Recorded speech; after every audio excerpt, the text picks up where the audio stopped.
Assalamualaikum warahmatullahi wabarakatuh. Saya Rifa Sakin Puspita. Saya di sini akan menjelaskan tentang biografi Imam Malik. Malik ibnu Anas bin Malik ibnu Amr al-Asbahi atau Malik bin Anas atau lengkapnya Malik bin Anas bin Malik bin Amr al-Imam Abu Abdullah Allah al-Humyari al-Asbahi al-Madani. Lahir di Madinah pada tahun 714 Masehi atau 93 Hijriah dan meninggal pada tahun 800 Masehi atau 179 Hijriah. Ia adalah pakar ilmu fikih dan hadis serta pendiri mazhab Maliki. Abu Abdullah Malik bin Anas bin Malik bin Abi Amir bin Amr bin Al-Haris bin Gaiman bin Sail bin Amr bin Al-Haris Zi Asbah. Imam Malik dilahirkan di Madinah Al-Munawwarah, sedangkan mengenai masalah tahun kelahirannya terdapat perbedaan riwayat. Al-Yafi dalam kitabnya Tabaqat Fuqaha meriwayatkan bahwa Imam Malik dilahirkan pada 94 Hijriah. Ibnu Khalikan dan yang lain berpendapat bahwa Imam Malik dilahirkan pada 95 Hijriah, sedangkan Imam Al-Zahabi meriwayatkan Imam Malik dilahirkan 90 Hijriah. Imam Yahya bin Bakir meriwayatkan bahwa ia mendengar Malik berkata, "Aku dilahirkan pada 93 Hijriah dan inilah riwayat yang paling benar," menurut Al-Sam'ani dan Ibnu Farhun. Ia menyusun kitab Al-Muwattah dan dalam penyusunannya ia menghabiskan waktu 40 tahun. Selama waktu itu ia menunjukkan kepada 70 ahli fikih Madinah. Kitab tersebut menghimpun 100.000 hadis dan yang meriwayatkan Al-Muwattah lebih dari 1.000 orang. Karena itu naskahnya berbeda-beda dan seluruh berjumlah 30 naskah, tetapi yang terkenal hanya 20 buah. Dan yang paling masyhur adalah riwayat dari Yahya bin Yahya al-Laitsi al-Andalusi al-Masmudi. Sejumlah ulama berpendapat bahwa sumber-sumber hadis itu ada 7, yaitu Al-Kutub As-Sittah ditambah Al-Muwattah. Ada pula ulama yang menetapkan Sunan Ad-Darimi sebagai ganti Al-Muwattah ketika melukiskan kitab besar ini. Ibnu Hams berkata, Al-Muwattah adalah kitab tentang fikih dan hadis, atau aku belum mengetahui bandingannya. Hadis yang terdapat dalam Al-Muwattah tidak semuanya musnad. Ada yang musral, mu'dal, dan munqati. Sebagian ulama menghitungnya berjumlah 600 hadis musnad, 222 hadis mursal, 613 hadis mauquf, 285 perkataan tabi'in. Di samping itu ada 61 hadis tanpa penyandara, hanya dikatakan telah sampai kepadaku dan dari orang kepercayaan. Tetapi hadis-hadis tersebut bersanad dari jalur-jalur lain yang bukan jalur dari Imam Malik sendiri. Karena itu Ibnu Abdil Bar'an Namiri menentang penyusunan kitab yang berusaha memutashilkan hadis-hadis mursal, munqati dan mudal yang terdapat dalam Al-Muwattah Malik.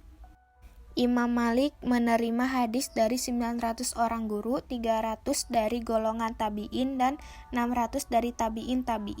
Ia meriwayatkan hadis bersumber dari Nu'main al-Muzmir, Zaid bin Aslam, Nafi, Syarik bin Abdullah, Az-Zuhri, Abi Az-Ziyad, Sa'id al-Makburi, dan Humaid at-Tawil. Muridnya yang paling akhir adalah Hudzafa as-Sahmi al-Ansari.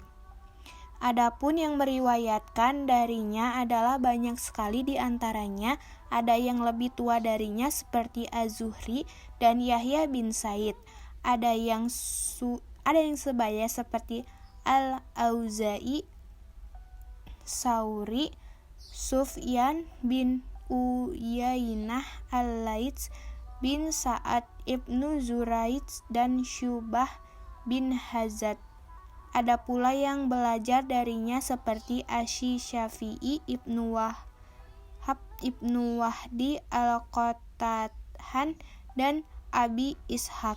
Di antaranya guru beliau adalah Nafi bin Abi Nu'aim, Nafi al-Mukbiri, Naimul Mazmar Az-Zuhri, Amir bin Abdullah bin Az-Zubair, Ibnul Munkadir, Abdullah bin Dinar, dan lain-lain.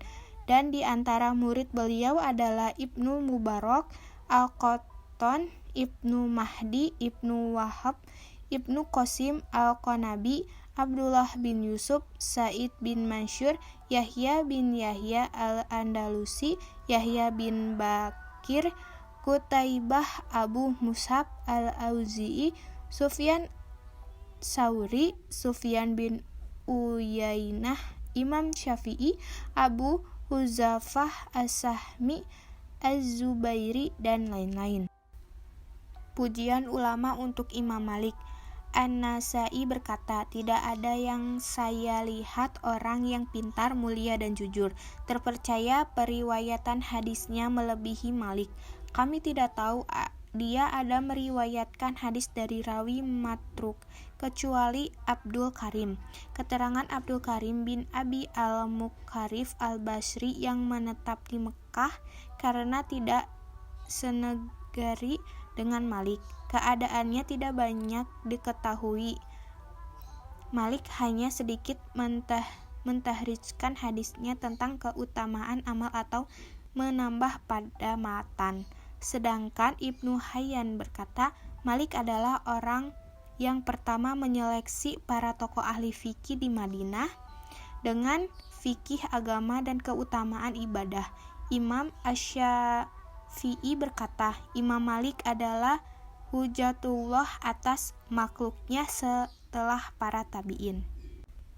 Yahya bin Ma'in berkata, Imam Malik adalah Amirul Mukminin dalam ilmu hadis. Ayyub bin Suwaid berkata, Imam Malik adalah Imam Darul Hijrah, Imam Madinah dan As-Sunnah, seorang yang siqoh, seorang yang dapat dipercaya. Ahmad bin Hanbal berkata, jika engkau melihat seseorang yang membenci Imam Malik, maka ketahuilah bahwa orang tersebut adalah ahli bid'ah. Seseorang bertanya kepada Asy-Syafi'i, apakah Anda menemukan seseorang yang alim seperti Imam Malik?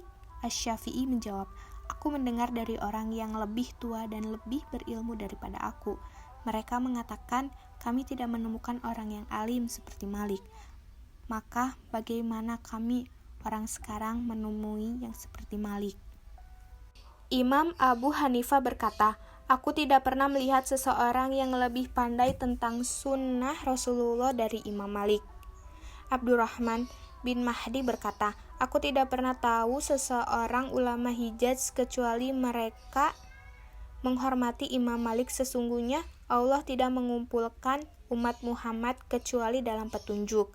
Ibnu Atsir berkata, cukuplah kemuliaan bagi Asy-Syafi'i bahwa syekhnya adalah Imam Malik, dan cukuplah kemuliaan bagi Malik bahwa di antara muridnya adalah Asy-Syafi'i. Abdullah bin Mubarak berkata, tidak pernah aku melihat seorang penulis ilmu Rasulullah lebih berwibawa dari Malik, dan lebih besar penghormatannya terhadap hadis Rasulullah dari Malik, serta kikir terhadap agamanya dari Malik. Jika dikatakan kepadaku, pilihlah imam bagi umat ini, maka aku akan pilih Malik.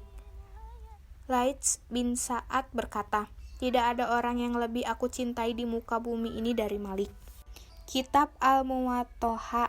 Al-Muwatta'ah berarti yang disepakati atau tunjang atau paduan yang membahas tentang ilmu dan hukum-hukum agama Islam. Al-Muwatta'ah merupakan sebuah kitab yang berisikan hadis-hadis yang dikumpulkan oleh Imam Malik serta pendapat para sahabat dan ulama-ulama tabi'in. Kitab ini lengkap dengan berbagai problem agama yang rangkum ilmu hadis, ilmu fikih, dan sebagainya. Semua hadis yang ditulis adalah sahih karena Imam Malik terkenal dengan sifatnya yang tegas dalam penerimaan sebuah hadis. Dia sangat berhati-hati ketika menapis, mengasingkan, dan membahas serta menolak riwayat yang meragukan. Dari 100.000 hadis yang dihafal beliau, hanya 10.000 saja diakui sah, dan dari 10.000 hadis itu hanya 5.000 saja yang disahkan sahih oleh setelah diteliti dan dibandingkan dengan Al-Quran. Menurut sebuah riwayat, Imam Malik menghabiskan 40 tahun untuk mengumpul dan menapis hadis-hadis yang diterima dari guru-gurunya. Imam Syafi'i pernah berkata, "Tiada sebuah kitab di muka bumi ini setelah Al-Quran yang lebih banyak mengandungi kebenaran selain dari kitab Al-Muwatta'ah karangan Imam Malik. Inilah karangan para ulama muwaqqi'in." Akhir hayat, menjelang wafat, Imam Malik ditanya masalah kemana ia tak pergi lagi ke Masjid Nabawi selama 7 tahun. Ia menjawab, "Seandainya bukan karena akhir dari kehidupan saya di dunia dan awal kehidupan di akhirat, aku tidak akan memberitahukan hal ini kepada kalian. Yang menghalangiku untuk melakukan semua itu adalah penyakit sering buang air kecil. Karena sebab ini aku tak sanggup untuk mendatangi Masjid Rasulullah, dan aku tak suka menyebutkan penyakitku, karena khawatir aku akan selalu mengadu kepada Allah." Imam Malik mulai jatuh sakit pada hari Minggu sampai 22 hari lalu, wafat pada hari Minggu tanggal 10 Rabiul Awal 179 Hijriyah atau 800 Miladiyah. Masyarakat Madinah menjalankan wasiat yang ia sampaikan, yakni dikafani dengan kain putih dan disolati di atas keranda. Imam sholat jenazahnya adalah Abdullah bin Muhammad bin Ibrahim al-Hashimi yang merupakan gubernur Madinah. Gubernur Madinah datang melayat dengan jalan kaki, bahkan termasuk salah satu yang ikut serta dalam mengangkat jenazah hingga ke makamnya. Beliau dimakamkan di pemakaman Baqi. Seluruh murid-murid beliau turut mengebumikan beliau. Informasi tentang kematian beliau tersebar di seantero negeri Islam. Mereka sungguh sangat bersedih dan merasa sangat kehilangan, seraya mendoakan beliau agar selalu dilimpahi rahmat dan pahala yang berlipat ganda berkat ilmu dan amal yang beliau persembahkan untuk Islam. Sekian penjelasan tentang biografi Imam Malik.